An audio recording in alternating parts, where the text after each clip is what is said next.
राम राम सभी को। हरियाणा की बड़ी खबरों में आप सभी का स्वागत है। पहली बड़ी खबर आ रही है, मथुरा से दो ठगों को, दीपक वर्मा और सागर गुप्ता को पुलिस ने गिरफ्तार कर लिया, जो फर्जी ट्रेडिंग ऐप के जरिए लोगों से पैसे ठगते थे। इस खुलासा तब हुआ, गुरुग्राम के एक व्यक्ति ने शिकायत दर्ज कराई कि डिजिटल इन्वेस्टमेंट के नाम का झांसा देकर 4 मई से 18 मई के बीच उससे पूरे 1,08,00,000 रुपए भारी भरकम रकम ठग ली गई है। जांच में सामने आया कि ठगी के इस पैसे में से 16 लाख रुपए सीधे दीपक वर्मा के खाते में भेजे गए। जब पुलिस ने दीपक वर्मा से पूछा तो उसने बताया कि महज 10,000 रुपए की लालच में आकर उसने अपना बैंक खाता सागर गुप्ता को दिया था और सागर ने उसी खाते को साइबर क्राइम करने वाली गैंग को 20,000 रुपए में बेच दिया। पुलिस ने इन दोनों के पास से वारदात में इस्तेमाल किए गए 2 मोबाइल फोन बरामद किए हैं और इस घोटाले में अब तक 4 लोग गिरफ्तार हो चुके हैं, जिससे आगे की पूछताछ चल रही है। जी हां, लोगों को भी अलर्ट रहने की जरूरत है। उन्होंने 1 करोड़ रुपया उनके अकाउंट में ट्रांसफर कर दिया। जब ठगी का एहसास हुआ तो जब कंप्लेंट करने चले, उनके मन में भी लालच था कि 1 करोड़ के 2 करोड़ बन जाए। जब ठगी होगी तो जब पुलिस के पास जाते हैं तो खुद भी अलर्ट रहने की लोगों को जरूरत है। अब चलते हैं अगली बड़ी खबर की ओर, जो कि पानीपत में से आ रही है। पानीपत के अमित ने यूपीएससी में 272वीं रैंक हासिल कर रही है। अमित का सफर बेहद चुनौतीपूर्वक रहा है, क्योंकि एक तो घर की आर्थिक स्थिति ठीक नहीं थी, दूसरा साल 2019 में पहले प्रयास में इंटरव्यू तक पहुंचने के बाद उसके ईडब्ल्यूएस सर्टिफिकेट पर एक तकनीकी विवाद खड़ा हो गया। हरियाणा में ये सर्टिफिकेट नायब तहसीलदार जारी करते हैं, जबकि यूपीएससी तहसीलदार के दस्तक मांग रहा था। इसकी वजह से उनकी उम्मीदवारी रद्द हो गई, लेकिन अमित ने हिम्मत नहीं हारी और 6 साल तक अदालत में कानूनी लड़ाई लड़ने के बाद आखिरकार न्याय पाकर अपना सपना पूरा कर लिया। एक वक्त ऐसा भी था जब अमित और उनके भाई ने महज 400 रुपए में पानी मिलाकर एक सब्जी से कई दिन गुजारे और मां बल्ली देवी और पूरे परिवार के हौसले ने उन्हें टूटने नहीं दिया और उनकी इस कामयाबी से पूरे इलाके में खुशी का माहौल है। अब चलते हैं अगली बड़ी खबर की ओर। हरियाणा की बीजेपी में अर्चना गुप्ता को सूबे का नया प्रदेश अध्यक्ष नियुक्त किया है।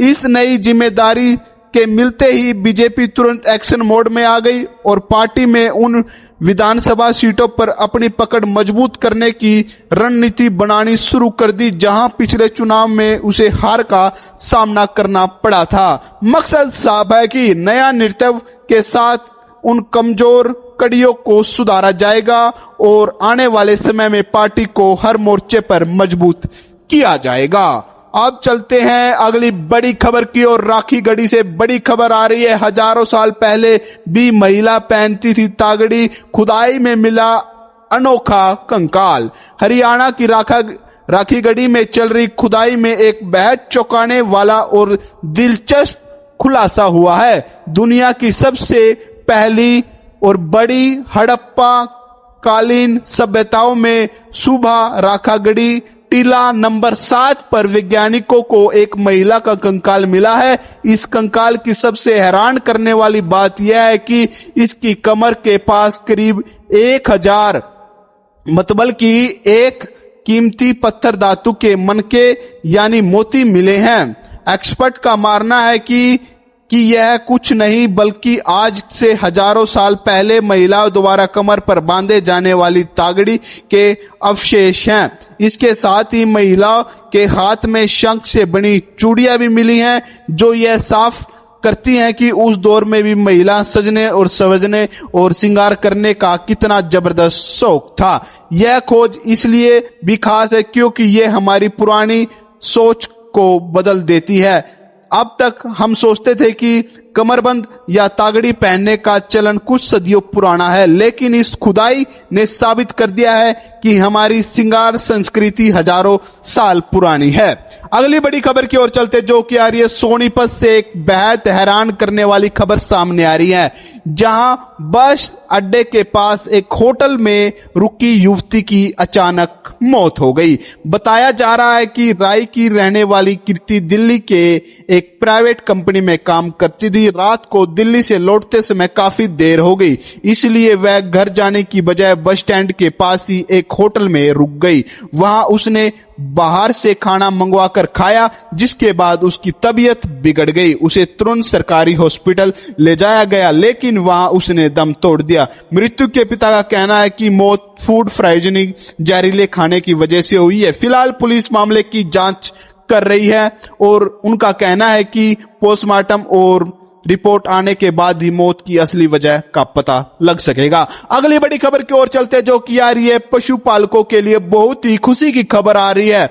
अब आपको अच्छी नस्ल की गाय और भैंस और बकरी खरीदने के लिए चिलचिलाती धूप में पशु मेलों या दूर दूर डेयरियों के चक्कर काटने की बिल्कुल जरूरत नहीं पड़ेगी। दरअसल पशुपालन विभाग अब आपके पशुओं का एक डिजिटल प्रोफाइल तैयार कर रहा है, जो सीधे भारत पशुधन ऐप पर मिलेगा। इस ऐप पर पशु की नस्ल, उम्र, रंग, उसकी सेहत और टीके कब लगे थे और वह कितना दूध देती है, सारी जानकारी बस एक क्लिक पर आपके सामने आ जाएंगे। इतना ही नहीं, बल्कि ऐप पर बेचने वाले पशु पालकों का नाम, पता, मोबाइल नंबर भी दर्ज होगा। आप सीधे उनसे बात कर सकते हैं। कुल मिलाकर कहें तो आप ज्यादा दूध देने वाली मुर्रा भैंस या किसी खास नस्ल की गाय ढूंढ रहे हैं तो अब आपको घर बैठे ऑनलाइन ही मिल जाएंगी और आपका काम बेहद आसान हो जाएगा, क्योंकि अब डिजिटल हरियाणा बन रहा है। अगली बड़ी खबर की ओर चलते, मुख्यमंत्री नायब सैनी ने राज्य की सभी सरकारी